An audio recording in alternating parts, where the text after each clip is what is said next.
रावण ने मरते समय लक्ष्मण से क्या कहा था? भगवान राम के तीखे बाणों से दशानन धराशायी हो गया।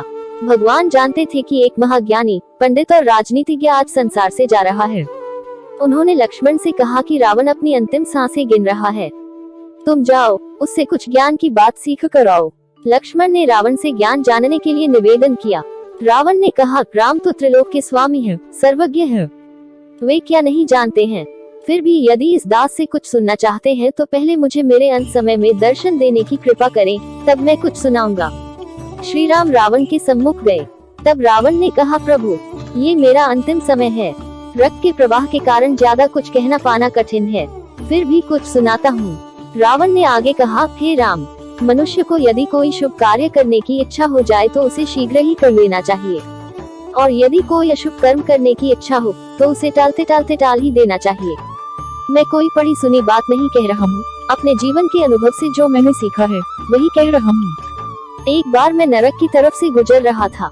वहाँ मैंने देखा कि जीवों को बहुत दैख दिया जाता है। मेरे मन में आया कि मैं धरती से स्वर्ग तक सीढ़ी लगा दूंगा, ताकि सभी जीव आसानी से स्वर्ग जा सके, किसी को नरक जाना ही नहीं पड़े। समुद्र के खारे जल को देखकर मेरे मन में आया कि क्यों ना इस सफेद जल को दूध, घी, मक्खन आदि से भर दूं। इससे लोगों को बहुत सुविधा हो जाएगी। मेरी लंका सोने की है, पर मैं सोचता था कि यदि सोने में सुगंध भी हो जाए तो कितना अच्छा होगा। मैं सोने में सुगंध भर देना चाहता था। देव, दानव, यक्ष, गंधर्व, यहाँ तक कि इंद्र, ब्रह्मा और विश्वकर्मा भी मेरे अधीन थे। मेरे लिए ये सब करना कोई बड़ी बात नहीं थी, पर मैं आजकल कहकर टालता चला गया।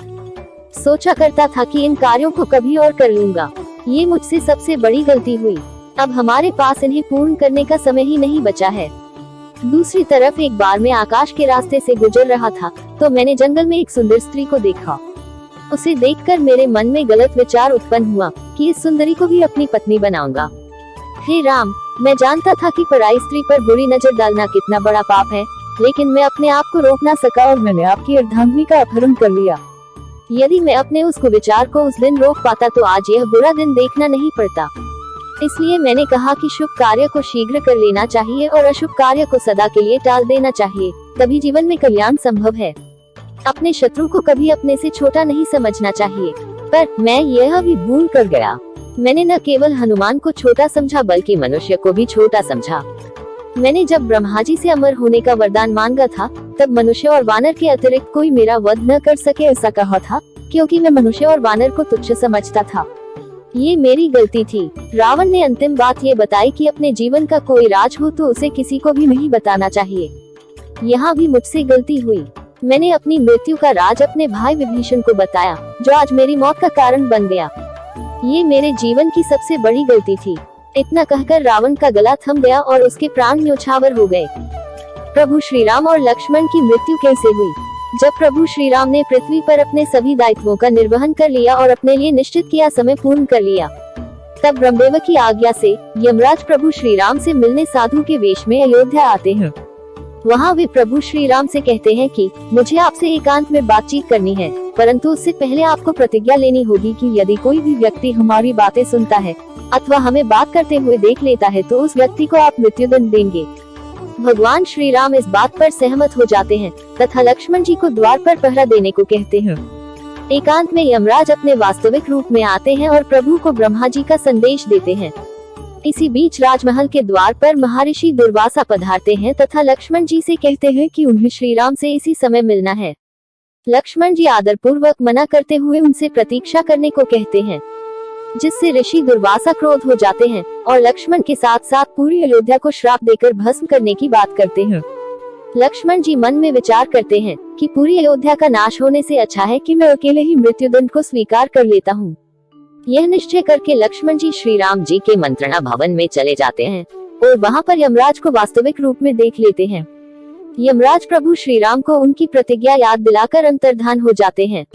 इसके बाद प्रभु श्री राम को दुखी मन से लक्ष्मण जी को मृत्युदंड देना पड़ता है। लक्ष्मण जी सरयू नदी में समाधि लेकर परमधाम की ओर प्रस्थान करते हैं। इसके कुछ दिन बाद ही प्रभु श्री राम लक्ष्मण जी की तरह सरयू नदी की ओर चलते हैं। सभी अयोध्या वासी, हनुमान जी, जामवंत जी, सुग्रीव, विभीषण आदि उनके पीछे पीछे चलते हैं। परमधाम जाने से पहले प्रभु श्री राम अपने भक्तों को प्रथम व अंतिम बार अपने विष्णु अवतार के रूप में दर्शन देते हैं। और अपने श्री राम अवतार की लीला का अंत करते हैं। तो दोस्तों, अगर आपको हमारी ये वीडियो अच्छी लगी हो तो इसे अपने तक सीमित न रखें, बल्कि अपने दोस्तों और रिश्तेदारों के साथ भी साझा करें। और हाँ, अगर आप हमारे चैनल पर नए हैं तो ऐसे ही आध्यात्मिक, सुविचार, मोटिवेशन कहानी सुनने के लिए हमारे चैनल को सब्सक्राइब जरूर करें। फिलहाल आज की वीडियो में इतना ही। अब हमें इजाजत दें और आपको ऐसे ही कहानी के साथ मिलते हैं नेक्स्ट वाली वीडियो में। वीडियो को यहाँ तक देखने के लिए आपका दिल से आभार। बड़ों को नमस्कार, छोटों को ढेर सारा प्यार। जय हिंद, जय भारत। आपका बहुत बहुत शुक्रिया।